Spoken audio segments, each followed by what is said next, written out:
Good morning সবাইকে। আজকে আমি আলোচনা করব সার্ভে লজিস্টিক রিগ্রেশন। আমরা জানি চার উপায়ে ক্লাস্টার অ্যাডজাস্ট করতে হয়। এক হচ্ছে জাস্ট ক্লাস্টার কমান্ড, দ্বিতীয় হচ্ছে মাল্টি লেভেল মডেল, তৃতীয় হচ্ছে জিইই জেনারেলাইজড এস্টিমেটিং ইকুয়েশন, এবং 4 নম্বর হচ্ছে সার্ভে সেট কমান্ড। চলুন ডেটাটা আগে ওপেন করি।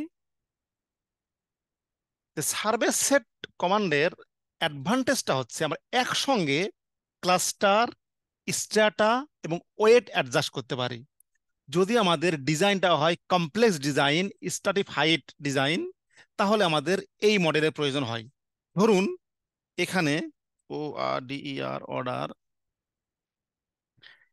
এটা হচ্ছে আমাদের ক্লাস্টার, এটা হচ্ছে আমাদের স্ট্যাটা, ডিভিশন হচ্ছে স্ট্যাটা, আর এটা হচ্ছে আমাদের স্যাম্পলিং ওয়েট। তাহলে কি হলো? এটা হচ্ছে আমার ক্লাস্টার, এটা হচ্ছে ডিভিশন হচ্ছে আমাদের স্ট্যাটা, এবং SW এটা হচ্ছে আমাদের স্যাম্পলিং ওয়েট। এই তিনটা আমি একসঙ্গে অ্যাডজাস্ট করব কিভাবে? স্ট্যাটার সবচেয়ে বড় অ্যাডভান্টেজ আমি আগেও বলেছি যে যে কোনো ভেরিয়েবল অ্যাডজাস্টমেন্টের জন্য এটা খুবই একটা পপুলার সফটওয়্যার। পৃথিবীতে আর অন্য কোনো সফটওয়্যার নাই যেখানে এত সহজে আমি এগুলো অ্যাডজাস্ট করব। চলে গেলাম স্ট্যাটিস্টিক্স, এই হচ্ছে আমার পাথ, সার্ভে ডাটা, এরপর সেট আপ, এরপর ডিক্লার। ক্লিক করলাম। এই দেখুন প্রাইমারি স্যাম্পলিং ইউনিট, এখানে আমি আসতে দেবো এই ভেরিয়েবলটা প্রাইমারি স্যাম্পলিং ইউনিট। স্ট্যাটা ধরে নিয়ে এটা আমাদের ডিভিশন হচ্ছে স্ট্যাটা, এটা আমাদের প্রয়োজন নাই, এটা আমাদের ডাটা সেটে নাই। আর এটা হচ্ছে আমাদের স্যাম্পলিং ওয়েট। এখন আমি ক্লিক করলাম। এই দেখুন এইটা হচ্ছে আমার সিনটেক্স। এই সিনটেক্সটা আমি আমার ডু ফাইলে নিয়ে রেখে দিই। এটা হচ্ছে ডু ফাইল, এইটার প্রয়োজন নাই আসলে। তাহলে এখানে সার্ভে সেট, এটা হচ্ছে ক্লাস্টার, স্ট্যাটা, স্যাম্পলিং ওয়েট। এখন আমি কি করব? দেখুন এখন আমি চলে গেলাম স্ট্যাটিস্টিক্স, আবার সার্ভে সেট। আমি কিন্তু কাজ করব কাজ করব সিনটেক্সে, কিন্তু আমি একটু জাস্ট পার্টটা বলে দিচ্ছি। এই দেখুন সার্ভে ডাটাতে গেলাম, এরপর বাইনারি আউটকাম, এরপর লজিস্টিক রিগ্রেশন অর্থ, সেখানে ক্লিক করলাম।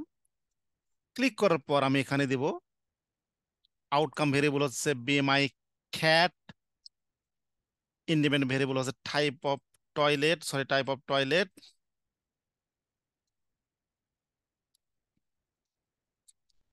এখানে অবশ্যই IB0 ডট দিব,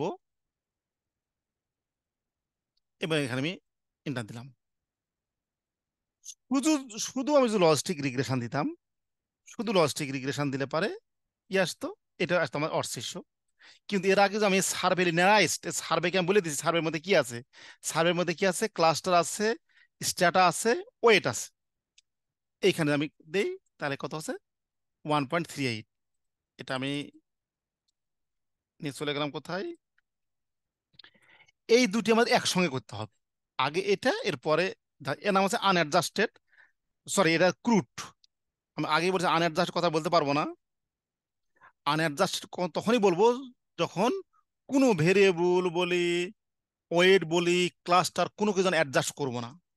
আর মাল্টিপলে আমি এর সঙ্গে আরো কিছু ভেরিয়েবল অ্যাডজাস্ট করব, গতদিন আমি যেটা দেখাইছিলাম সেইগুলো আমি এখন অ্যাডজাস্ট করে দিলাম এখানে। এই এটা হচ্ছে আমার মাল্টিপল সার্ভে লজিস্টিক রিগ্রেশন। এই এখানে এত অনেকগুলো ভেরিয়েবল আমি অ্যাডজাস্ট করেছি। There is no significant relationship. এই হচ্ছে সিনটেক্স। এর আগে আমি দেখাইছিলাম কি কি? এর আগে আমি দেখাইছিলাম কিভাবে,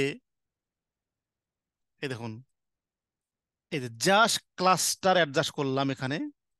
সেকেন্ড যেটা করেছিলাম সেখানে কি করলাম? আমি মাল্টি লেভেলের মাধ্যমে ক্লাস্টার অ্যাডজাস্ট করেছি। এরপর আমি করছি কি জিইই, জিইই এর মাধ্যমে আমি ক্লাস্টার অ্যাডজাস্ট করেছি। এবং আজকে দেখালাম কিভাবে সার্ভে সেটের মাধ্যমে ক্লাস্টার অ্যাডজাস্ট করলাম। এই হচ্ছে আমার 4 ধরনের মেথড। সবাইকে অসংখ্য ধন্যবাদ।